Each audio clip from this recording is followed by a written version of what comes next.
Hello दोस्तों, कैसे हैं आप सब। यूट्यूब चैनल बीइंग योरसेल्फ में आपका बहुत बहुत स्वागत है। और आज की वीडियो में हम बात करेंगे अ डॉल्स हाउस प्ले के important summary, character sketch, theme और इम्पोर्टेंट पॉइंट्स के बारे में। ये वीडियो आपके एग्जाम्स के लिए बहुत इंपॉर्टेंट है। तो सबसे पहले जान लेते हैं इस प्ले के बैकग्राउंड के बारे में। It is Henrik Ibsen's play. ये हेनरिक इब्सन का प्ले है और हेनरिक इब्सन नॉर्वे के राइटर थे। It is 3 act play. A doll's house 3 act का एक प्ले है। It was written in 1879। इसे 1879 में लिखा गया। It was first published in 1879। 1879 में पहली बार इसे पब्लिश कराया गया। It was first performed in royal theatre in Denmark इन 1879। पहली बार इस प्ले को 1879 में डेनमार्क शहर के रॉयल थिएटर में परफॉर्म कराया गया। देखो यहाँ पे डेट्स सेम है तो तुम्हें एक ही डेट याद रखने हैं। नेक्स्ट है it was written in prose. इसे कहानी की तरह लिखा गया था। बात कर लेते हैं इसके जॉनरा की। तो ये एक रियलिस्ट प्रॉब्लम प्ले है, जिसका मतलब ये है कि ये लोगों की आम जिंदगी पर फोकस करता है। और पहली बार हेनरिक इब्सन ने ही ट्रेजेडी और कॉमेडी लिखने के बजाय अपने इस प्ले के जरिए लोगों की डेली प्रॉब्लम्स को दिखाया है। इसलिए भी ये ड्रामा पूरी दुनिया में मशहूर है। इस प्ले में सिर्फ सच्चाई को दिखाने की कोशिश की गई है, कोई बनावटी बातें नहीं हुई है, इसलिए ये रियलिस्टिक प्ले भी है। और लास्ट है the setting of the play is in Norwegian town. इस प्ले की सेटिंग नॉर्वेगियन टाउन में रखी गई है। अब बात है इन पॉइंट्स को याद कैसे करें। बहुत ही आसान है इसे याद रखना। सबसे पहले सारे पॉइंट्स को सुन लो और वीडियो को पॉज करो। फिर कितने पॉइंट्स हैं गिनो, अपनी आंखें बंद करो और कोशिश करो उन सारे पॉइंट्स को एक बार बोलने की। फिर ये पॉइंट्स हमेशा के लिए तुम्हारे हो जाएंगे। अब बात करते हैं इस प्ले के इम्पोर्टेंट कैरेक्टर्स के बारे में। तो सबसे पहले है नोरा हेल्मर। नोरा इस प्ले की मेन कैरेक्टर है। ये बहुत ही खूबसूरत है और इसकी हरकतें थोड़ी बच्चों जैसी है। साथ ही ये 3 बच्चों की माँ भी है। दूसरे है टॉरवेल्ड हेल्मर, नोरा के पति। ये एक बैंक मैनेजर है। ये अपनी वाइफ को हमेशा डोमिनेट करते हैं। इनका ये मानना है कि इनकी वाइफ हमेशा इनके कंट्रोल में रहे। तीसरी है क्रिस्टीन लिंडे, नोरा की बचपन की दोस्त। चौथी है डॉक्टर रैंक, नोरा और टॉरवेल्ड के अच्छे फैमिली फ्रेंड। और लास्ट है क्रॉसटेड, इस कहानी का विलन। तो कहानी को शुरू करते हैं। Act 1। Nora enters home with so many gifts on Christmas eve. Her husband shouts on Nora for spending so much of money. She don't feel anything bad in spending money as Torvald got promotion. तो कहानी की शुरुआत होती है। Nora Christmas के शाम बहुत सारे शॉपिंग बैग्स के साथ घर आती है। टॉरवेल्ड को घर में देखते ही वो दौड़कर टॉरवेल्ड के पास जाती है। टॉरवेल्ड जो कि अपने काम में बिजी था, वो नोरा को देखते ही भड़क जाता है और कहने लगता है कि इतने पैसे खर्च करने की क्या जरूरत है। नोरा जो कि टॉरवेल्ड के गिफ्ट्स को निकाल रही थी, उसे पैसे खर्च करने पे कोई एतराज नहीं होता। उसे लगता है कि टॉरवेल्ड की प्रमोशन हुई है और क्रिसमस के दिन वो लोग इतना तो खर्च कर ही सकते हैं। 2 guest doctor Rank and Christine Linde arrives. अब वो लोग बात कर ही रहे होते हैं कि इतने में ही वहाँ 2 गेस्ट आ जाते हैं, डॉक्टर रैंक और क्रिस्टीन लिंडे। नोरा क्रिस्टीन को देखकर बहुत खुश होती है। Torvald goes with doctor Rank and Nora attends Christine. थोड़ी देर बाद टॉरवेल्ड डॉक्टर रैंक को लेकर स्टडी रूम में चला जाता है और नोरा क्रिस्टीन से बातें करने लगती है। अब ये दोनों दोस्त 8 साल बाद मिल रहे हैं, तो ये दोनों अपनी बीती हुई बातें एक साथ शेयर करने लगते हैं। Christine tells Nora about her unhappy life. Her husband died without leaving anything with her. She also had to take care of her brothers when her mother got ill. Christine अपनी दुख भरी जिंदगी के बारे में नोरा को बताती है। वो कहती है कि उसके हस्बैंड की डेथ हो गई और वो बिल्कुल अकेली रह गई और जाते जाते उसने क्रिस्टीन के लिए कुछ भी नहीं छोड़ा। यहाँ तक कि जब उसकी माँ एक बार बीमार पड़ी थी तो उसे अपने भाइयों का भी ख्याल रखना पड़ता था।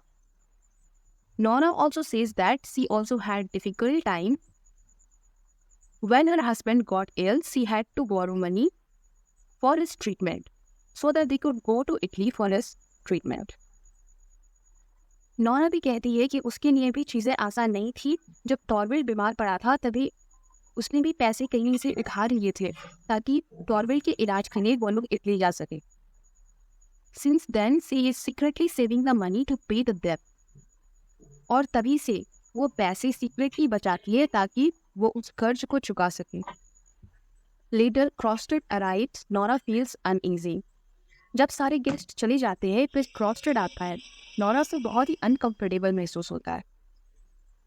Crosted says Nora that her husband is about to file in. He then asks Nora for help. When Nora refuses, he says that if she will not help him, then he will disclose all her secrets to her. Krogstad Nora से कहता है कि टॉर्बिन उसे job से निकाल रहा है और वो कहता है नोरा तुम अपने पति को मनाओ और मेरी जॉब बचाओ. जब नोरा ऐसा करने से मना कर देती है तब वो नोरा को ब्लैकमेल करता है और कहता है अगर उसने ऐसा नहीं किया तो वो टॉर्वेल्ड को नोरा की सारी राज बता देगा. Torvald would never accept that he was helped by a woman, otherwise it will be a shame for his society and for him. Torvald इस बात को कभी स्वीकार नहीं सकता कि किसी औरत ने उसकी मदद, और अगर ऐसा हो गया तो टॉर्वेल्ड जो एक मेल और हेड ऑफ द फैमिली का चेहरा सोसाइटी में लेकर घूमता है उसकी बहुत बेइज्जती होगी. Nora pleads Torvald not to fire Krogstad from his job but Torvald refuses. Nora Torvald को बार बार मनाने की कोशिश करती है कि वो क्रॉस्टेड को जॉब से ना निकाले पर टॉर्वेल्ड उसकी एक नहीं सुनता. अब आता है act 2. Nora again request Torvald but she fails. Nora फिर टॉर्वेल्ड को मनाने की कोशिश करती है पर वो नहीं मानता.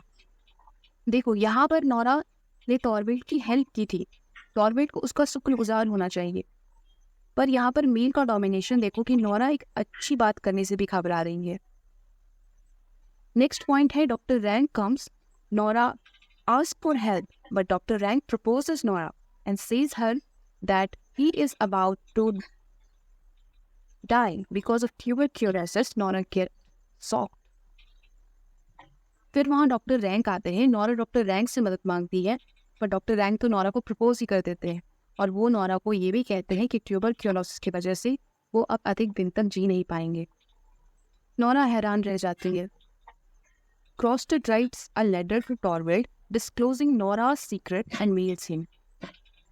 क्रॉस्टेड नोरा के सीक्रेट को डिस्क्लोज करने के लिए एक लेटर लिखता है और उस लेटर को टॉर्वेल्ड को मेल करता है. Nora tells Christine about her critical situation. Christine says she was in love with Krogstad before her marriage and now also she wants to continue her life with him. Nora अपने हालात के बारे में Christine को बताती है. Christine कहती है कि शादी से पहले क्रिस्टीन और क्रॉस्टेड एक दूसरे से प्यार करते थे और अब वो अपनी लाइफ क्रॉस्टेड के साथ कंटिन्यू करना चाहती है. टॉर्वेल्ड tries to open his mailbox but Nora stops him and prevent him from opening it. इधर टॉर्वेल्ड अपने मेल बॉक्स चेक करने जाता है. नोरा उसे बातों ही बातों में उलझाती है और उसे उस लेटर को पढ़ने से रोकती है. पर इन सब के बीच नोरा यही सोचती रहती है कि जैसे ही उसने कोई क्राइम कर दिया हो. Nora feels like she did a crime. She thinks Torben will kill her when he will know about it. All these. उसे ऐसा लगता है कि जब टॉर्वेल्ड को ये सारी बातें पता चलेगी तो उसे तो वो मार ही डालेगा. अब है act 3. Christine expresses her desire to marry Crosted. He gets ready and decides to help Nora. Christine Crosted से कहती है कि वो उससे शादी करना चाहती है. वो मान जाता है और वो ये भी डिसाइड करता है कि वो अब नोरा की हेल्प करेगा. Torment reads the letter written by Crosted and gets angry. He abuses her and says her immoral, dishonest, and unfit to raise her children. टॉर्वेल्ड तो नोरा की कभी ऐसे भी रिस्पेक्ट नहीं करता था और अब जब वो उस लेटर को पढ़ता है तो नोरा पर चिल्लाने लगता है, नोरा को जलील करता है, उसे बेईमान कहता है, उससे कहता है कि तुम्हारे अंदर कोई संस्कार नहीं है, तुम मेरे बच्चों को भी पालने लायक नहीं है. यहाँ तक कि वो उससे ये भी कह देता है कि तुम्हारे पिता ने तुम्हें कुछ नहीं सिखाया है. Maid comes with another letter of Krogstad. इतने में ही मीड वहाँ क्रॉस्टेड के दूसरे लेटर के साथ आती है. Torvald reads the letter and gets overjoyed. Crosted returned all the proofs in which Nora did her father's fake signatures for money. Torvald Nora से उस लेटर को छीनकर पढ़ने लगता है। वो खुश हो जाता है। प्रोस्पेक्टली उस लेटर के साथ वो सारे प्रूफ्स जिसमें नोरा के फादर के फेक सिग्नेचर्स थे, जो नोरा ने पैसों के लिए किया था, वो सारे प्रूफ्स लौटा देता है। अब क्वेश्चन ये बनता है कि नोरा तो अपने फादर से डायरेक्टली पैसे मांग सकती थी, तो उसने ऐसा क्यों किया? क्योंकि तब तक नोरा के फादर की डेथ हो चुकी थी। तो आप देख सकते हैं कि नोरा ने कैसे भी करके पैसे अरेंज किए और टॉर्वेल्ड की जान बचाई, पर टॉर्वेल्ड को तो उसकी कोई कदर ही नहीं।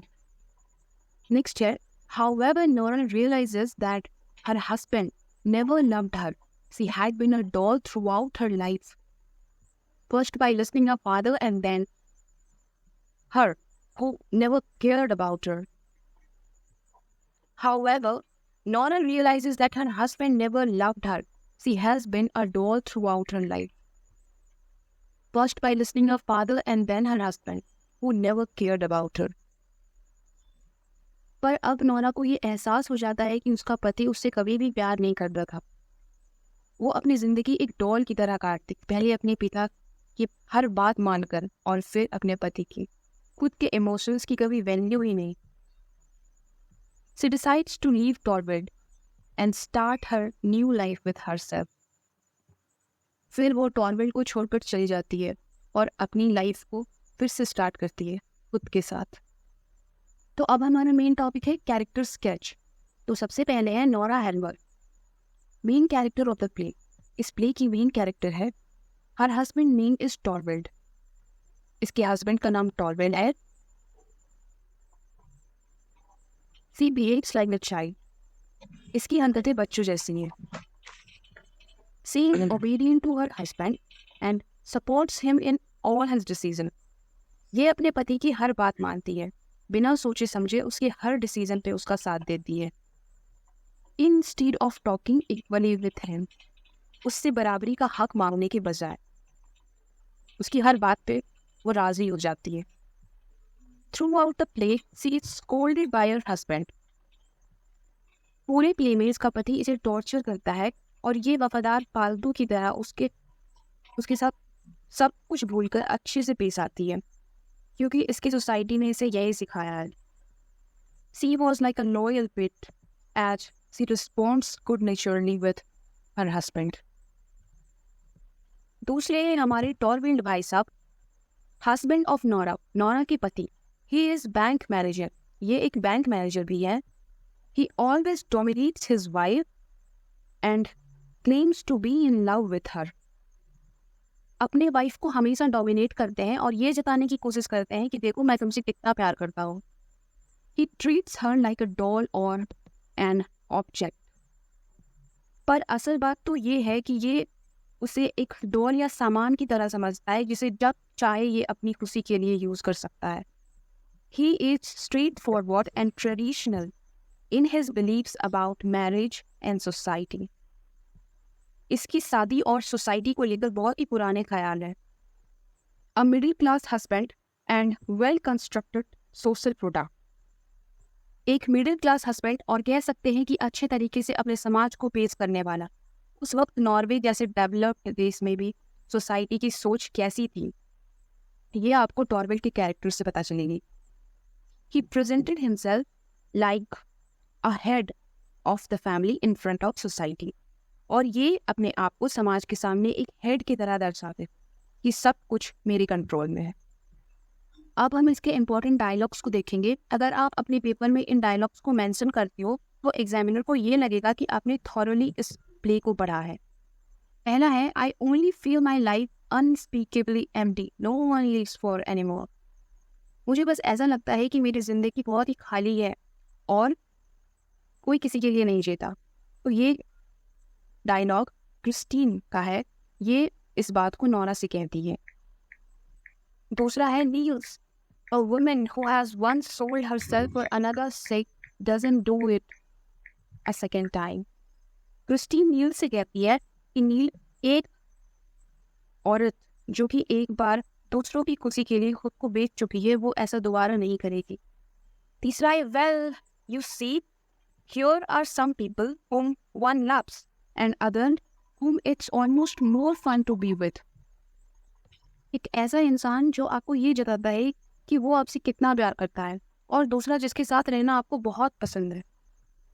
When I lived with dad, he used to tell me what he thought about everything, so that I never had any opinion but his.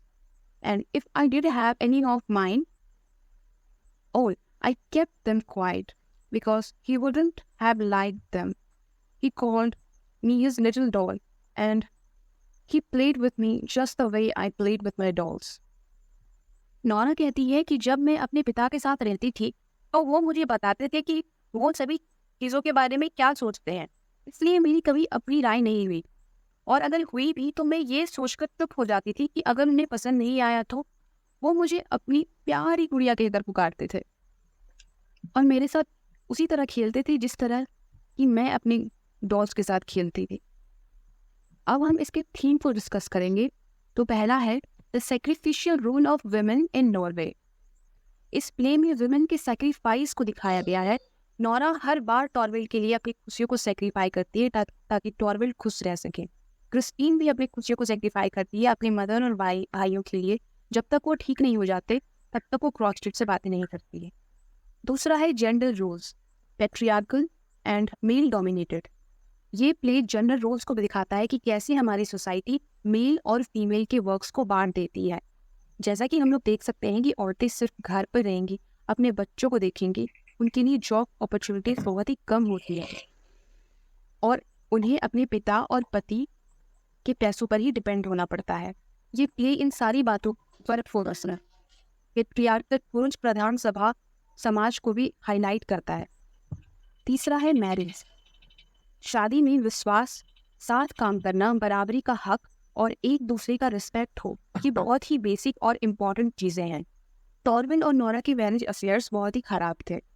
और लास्ट है it shows the values and issues of the late 19th century.